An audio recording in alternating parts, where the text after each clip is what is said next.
Okay. Ito na pala. Padala ng Doddy Burn. Love you, di. Thanks. Ayan. Asan pa ang name? Ay, hindi naman makita. Ay, di bali na nga. Open ko na siya. I'm so excited. Okay. Wait, paano mabuksan to? Lagot ako nito. Si Madam pa pala ang naka-receive. Kasi, di mo sinabi kagad eh. Surprise ka pa. Ay nako, na yan. Di ko na tuloy alam paano guntingin to.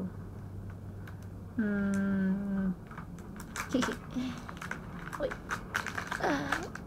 Okay.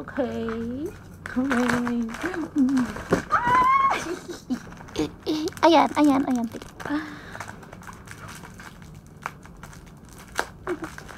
Grabe naman tong FedEx ba? Nagbalot nito di? Grabe naman. Talagang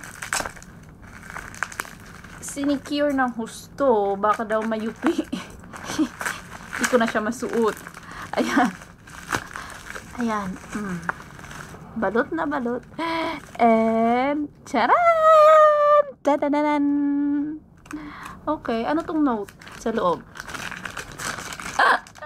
Love letter. Love letter na daddy ko. Basahin ko. Mami 8, June 13, 2011. Mami April.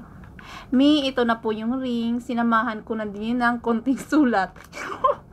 Sweet! Mabilisan lang, kaya pasensya na po.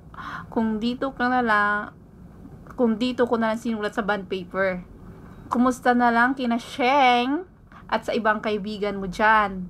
Mag-ingat ka po palagi dyan. I love you very much. Mwah. Loves, Trolley. Birodic Catilo. Ayan, may sign pa. Perma niya kaya to. Dapat yung perma mo di same sa passport mo ha. Baka hindi ka pumirma niyan. Okay. Guguntingin ko pa siya at tinape ng husto ng Ow!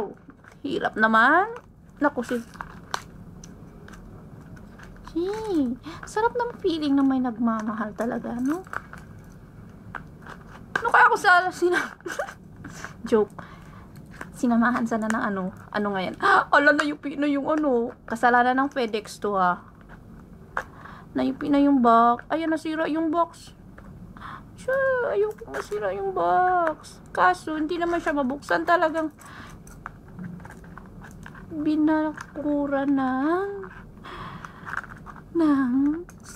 tape. Okay. Jaran! Danaran!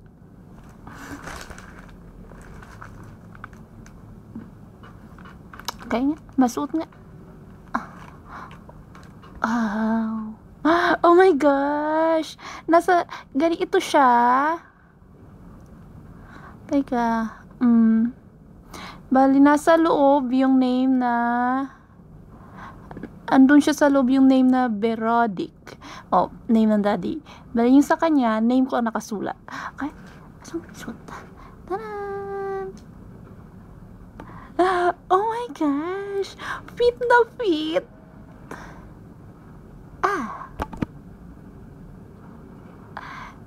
Oh my god!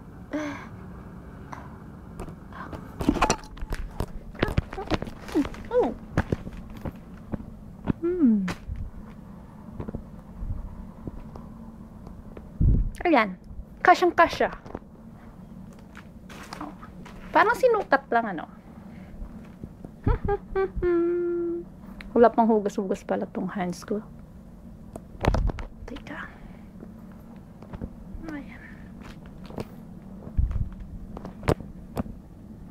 Ayan, Daddy. Suot ko na yung ring. Thank you so much. Love you, Daddy. Bye.